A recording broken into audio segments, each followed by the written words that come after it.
The Bridge, a Godzilla My Little Pony crossover, written by Tarp Tano, read by Prince Rathalos.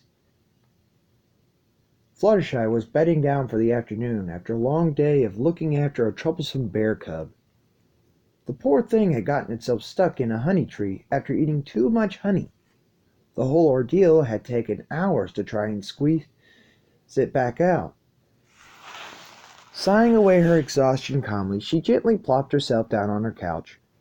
Smiling warmly, Fluttershy reached for a knitting basket she had on her table. Maybe now she could finally relax.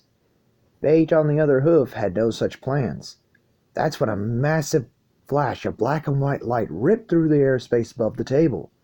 Before the Pegasus could react, the flash dispersed, dropping a navy blue pony out of thin air and sending it crashing through the table as it fell. Fluttershy ducked behind the couch in surprise. An explosion of broken wooden splinters sails over her. After a few moments, she slowly poked her head up from the cover and looked at her intruder. It was a very large stallion, and judging from the way he was splayed out on his stomach and not moving, clearly out cold. Questions poured in. How in the world did he get in here? What was going on with that white and black flash? Was it an invasion? Recalling Twilight's teleportation spell, Fluttershy rolled out the possibilities and tried to think the poor fool had just had a magic mishap and had accidentally warped into her house. It didn't calm her nerves much. She walked out from the cover of her couch. Only as she got a closer look did she begin to realize just how massive this pony was. Even splayed out, she could tell he had to be at least a full head taller than Big Mac, one of the larger stallions in Ponyville, and definitely an above-average-sized pony. Judging from his long limbs, at this size, this new guy may be on eye level with one of the princesses. Had the stocky build not clue her in, she might have mistaken him for an Arabian horse. The coat was navy blue, only a shade or two duller and lighter than that of Princess Luna. Judging from the horn, he was a unicorn, but this pony's horn was the strangest she'd ever seen. Rather than conical, it seemed to have a more octagonal shape, with twin smaller horns shooting off from either side of the central horn to form a V shape near the base of the horn. The color was also wrong. Rather than match the coat, it was pure white, near pure white, with some amber tinting. It looked less like a part of the body, more like something stuck onto the body. The mane behind the horn was crystalline white and spiky, almost like batteries of pointed gemstones in the way the hair strands held together. The rest of the upper body seemed more or less normal, except for the odd shoulders and back. The hair along the spinal cord and shoulder blades were the same color as the mane and stuck to the body in tight formation, giving a minor glossy look similar to the mane, comparable to if the hair was wet. The tail was the same color as the mane, with an identical appearance and texture, that same glossy crystalline white. A pony having a multicolored body was rare enough, but this was downright strange. Was he a hybrid, perhaps? Something of a cross between a unicorn and some other ungulate.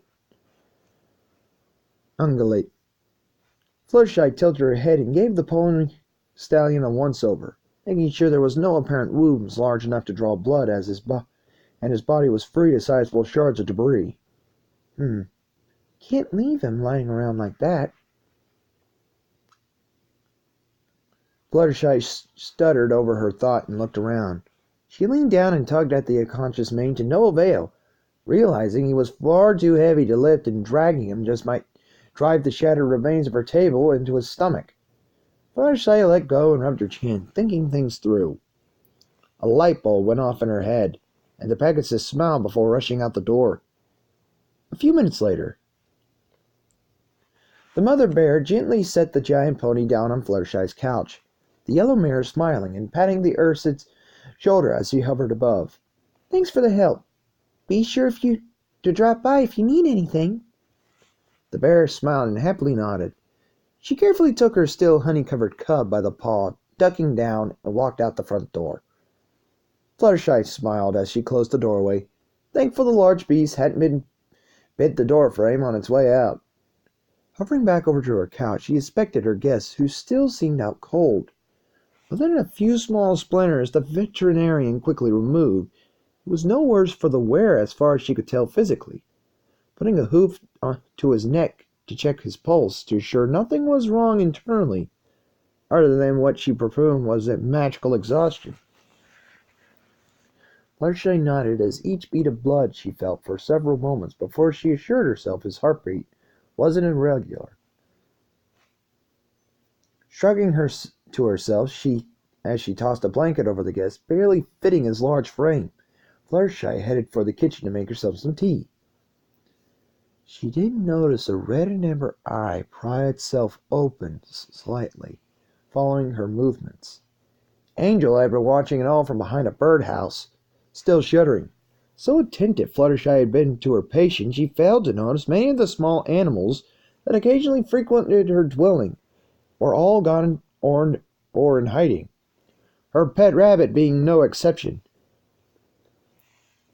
Angel squeaked near silently, deathly afraid of what was laying on her owner's couch just 10 feet from him. The rabbit gulped and tried to take a hop closer, holding a toothpick in his paws in a meek defense against the being that stood between him and the yellow Pegasus. He dared not move past it to the safety of his owner. The slit-eyed lock on the despairing Fluttershy briefly, before they darted and glared through the bunny. The pony's strange eyes, a doubled iris of blaze red and ambered yellow eyes, looked almost as if they were on fire. Twin tiny portholes to hell itself. A toothpick rolled across the floor as the sound of rapid hopping sped off and out the front door. Several miles away,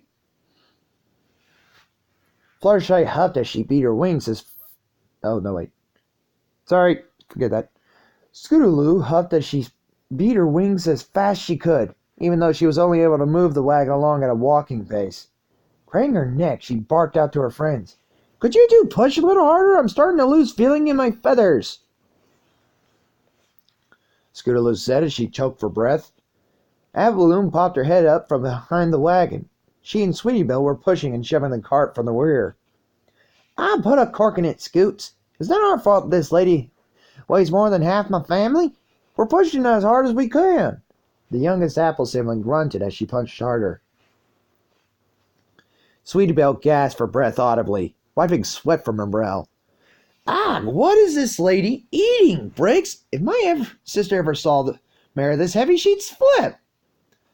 The lady in question was clumsily splayed out on the wagon, only her mane and body even fitting, with her head half stuffed in and the half lying on top of the wagon's wall. All four of her limbs were sticking out of the wagon, dragging along the ground with her sharp hooves cutting small grooves into the dirt. The moment the girls laid eyes on her, they knew she wasn't your average pony. For one, if her not fitting the wagon was any clue, she was enormous.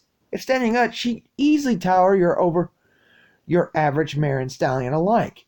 It had been months since they'd been seen in Camelot, but Sweetie Belle could swear that she was equal height and dimension to the Solar Princess herself, if not even taller.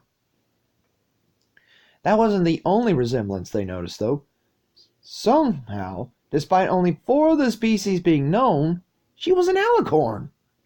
So exuberant were they in the idea they rescued a princess from some faraway land, none of them noticed just how strange her horn and wings were. The horn was crowned in a ring of bony, dark, scale-like protrusions that were partially hidden by her haggard mane. Its shape was also all wrong, not matching her main body colors of dark crimson and ivory at all. It was more of a fiery orange. The protrusion wasn't tubular at all, rather curved and shaped more like a saber than a definite inch. They failed to notice just how sharp it was. The horn had already effortlessly sliced an inch or two into the wagon's rim, just from the rocking of wheels shaking her head.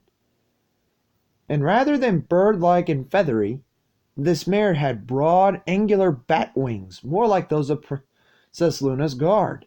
The mane was medium length, and mostly a dirty brown with red tinting, aside from the few strands that stuck out here or there.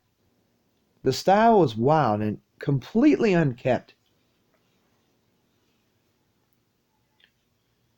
Almost there, just to the top of this hill, and it's all downhill to the farm. Scootaloo huffed as she flapped as hard as she could along with her friend's effort, knowing that if they could get this literal uphill drag over with, it would be smooth sailing from here on out. The sun was beginning to go down, and the pressing darkness only motivated them to go more to get their rescue effort back to the farm as fast as possible.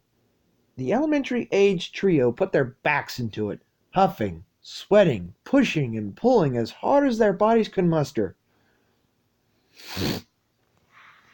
The front wheels of the wagon just barely broke the peak of the hill, the center of gravity shifting and promising relief. And then a howl sounded. All three of the Mark Crusaders jumped up and clung to one another, a shuddering wreck. The lupine howl sounded off again, this time much closer than before. Darting their eyes to and fro, praying not to see what they feared was approaching, a factoid dawned on the fillies' heads. Apple bloom? When's zap apple season? Sweetabelle stuttered out as a pair of glowing green eyes peered right at her from a dozen or so meters away in the shrubs. Starts tonight?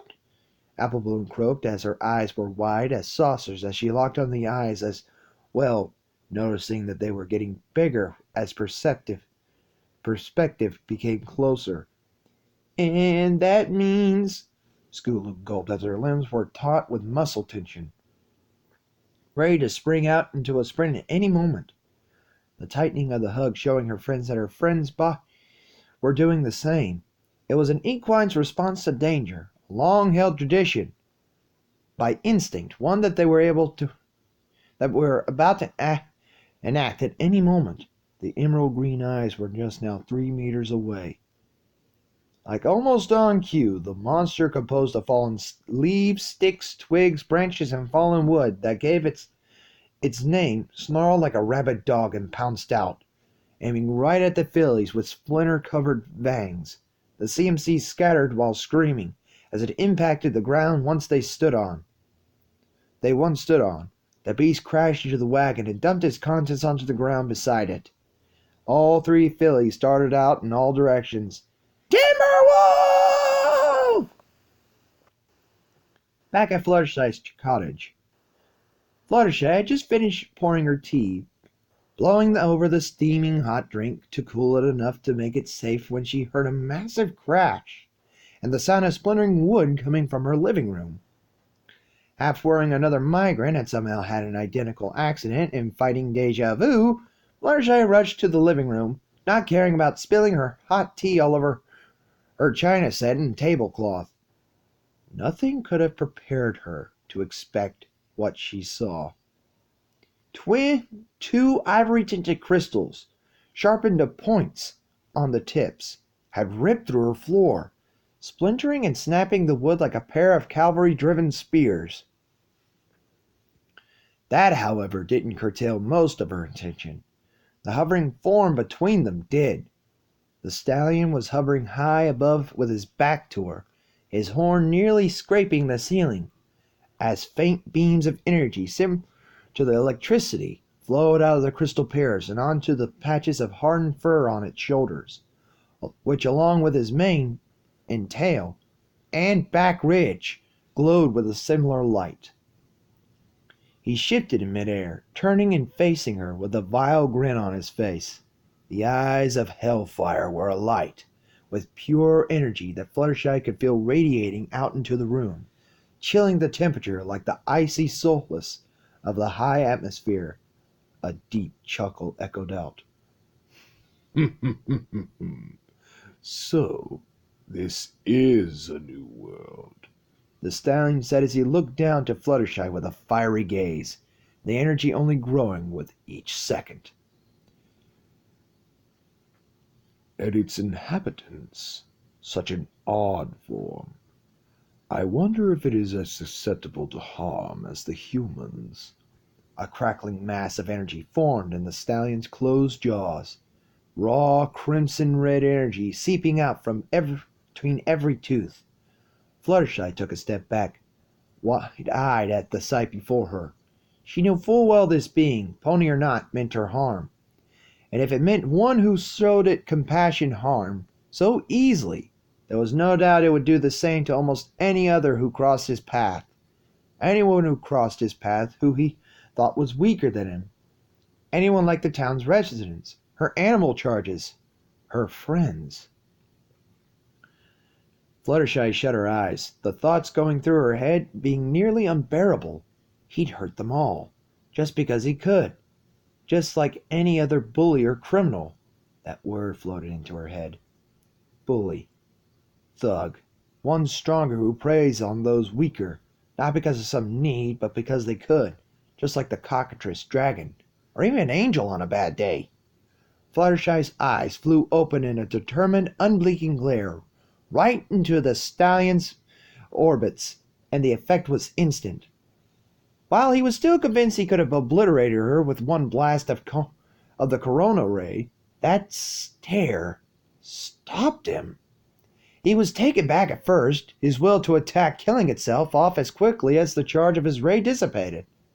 Reaction rapidly evolved from unknown horror to surprise, and through it all thoroughly impressed and eager to reconsider. He had no clue what the hell this creature just did, but he did not want to be on the receiving end of it again. The crystals ceased their charging, and he hovered down to the ground gently, setting himself down right in front of the mare with a stern look to try and hide his exasperation and fear of what he had just hit him. At that instant, Fluttershy herself canceled her signature ability, looking up with a stern but more relaxed expression. The stallion's mind was absolutely livid. He knew this was a whole new realm than his own, but he had no idea of its inhabitants. Some may call him a conqueror, but he was no means a moron. This individual had just displayed something he found entirely alien yet so entertaining in nature. Were all this world's denizens so strange? And if so, how many had gifts that made them combat compatible? Enough to be a threat, perhaps. There were two ways of figuring it all out. One of them was something a destruction-crazed brute like Ghidorah would have chosen. Another was one more for his intellectual tastes. One, go at it solo and finding out how this world dangers works bit by bit over time, risking retribution in his weakened state, or two, keep calm, cease attacks, and let the citizens of this world do the informing, then act accordingly. He bowed his head and decided the latter would do best, especially in sight of possible retributions. Recalling his position when he awakened and feeding into the column B setting, Zanilla drew up a plan. Opening his eyes, he spoke out in an echoing voice. Are you the one who set me on that bedding intended to me? Fluttershy kept firm and slowly nodded. The stallion that was easily twice her height lowered down, picking up her hoof and kissing it. Zanilla, at your service. On the outskirts of the apple farm,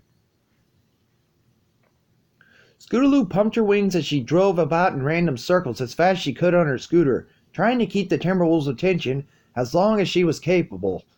Judging from the loud snap and near miss of her tail between a pair of wooden jaws, she was doing the distraction part well enough. Apple Bloom was making a mad dash for the farm through the apple orchard, sprinting as fast as her short limbs could carry her. Still, she kept a constant looking back to her friends before remembering to look where she was going, and nearly missing a face-first impact into an apple tree. Sweetie Belle was going to be running alongside her to get Big Mac and Applejack, but another idea had dawned into her head. Circling around the snapping beast, she darted over to the downed princess, skidding to a halt. Frantic with fright, she put her hooves on the mare's face and shook it as much as she could. Given the dark pony's huge size, she only manages to rattle her head some. Alicorns always seemed to have great power.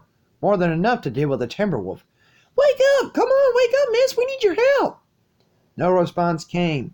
Sweetie Belle, on edge of tears, backed up and ran to the Crimson Pony's chest, body checking it in a relatively meek manner to rouse her to consciousness. Not even a twitch came in response. Scootaloo was having trouble of her own. Trouble that got miles worse. The Timberwolf swiped at her scooter with its paw, managing to catch and tear out the back wheel with its sharpened bark. Scootaloo's scooter was thrown completely off track, the remaining wheels spinning out of control as the metal bracket that held its counterpart dug into the dirt. Still speeding, Scootaloo was able to call out as she came barreling towards her unicorn friend. She wasn't able to change her direction, only able to scream out, "Whoa! Look out, sweetie!" Scootaloo jumped off her ride as Sweetie Belle dove to the side, the two colliding on the ground in a heap as the transportation crashed into an unmoving mare's face. Both fillies were seeing stars, only conscious enough to scream out as the wooden beast lunged for them. Without warning, a basketball-sized ball of purple light shot over the duo and smashed into the Timberwolf's head. A small, bright, burning, swirling mass of energy dissolved away half of the beast's face with an element unknown to Equestria. Micro-oxygen.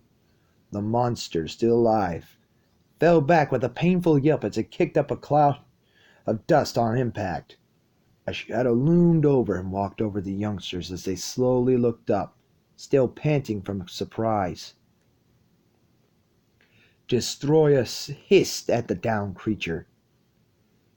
She cared nothing at all for the lives she had accidentally spared. She was only attacking the biggest threat in the area.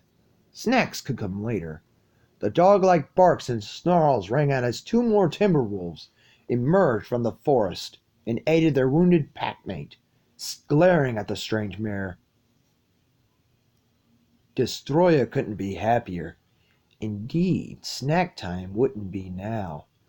Now, the former demonic crustacean charged up her magicless horn, readying the cutting edge. Now comes the fun part. Twilight's feeling had only intensified since last night, so much to the point her horn was beginning to physically ache as it registered unknown powers nearby. Filtering through a book of spells to cure the raging migraine she felt coming on, the young alicorn rubbed her eyes to try and make sense of the text with her fuzzy vision. Groaning to herself, she was nearly ready to call up Spike to read the passage for her when she felt a gentle tap, barely heavier than a feather, on the tip of her horn. The pain vanished instantly, as if healed away by the feeling of warmth that suddenly washed over her. Opening her eyes, Twilight spotted the source of the tap. A tiny, fuzzy little moth was perched on the tip of her horn, twitching its antenna about, not even caring the damage its kind did to books. Twilight Sparkle smiled at the little creature, puzzled at how her pain had alleviated so fast and even more curious on how the insect had caused it. A pressure point, perhaps? Pure luck of it standing at the time the pain relented? Questions were given a higher magnitude when the moth vanished, as if it was made of dust and blew away under a small draft. Twilight's eyes popped out as she looked around the place her horn had been, hoping the headache hadn't just been playing tricks on her head. She stopped as soon as a flash of light with a silent source burst out behind her. A calm female voice spoke out. "I am sorry you were in such pain.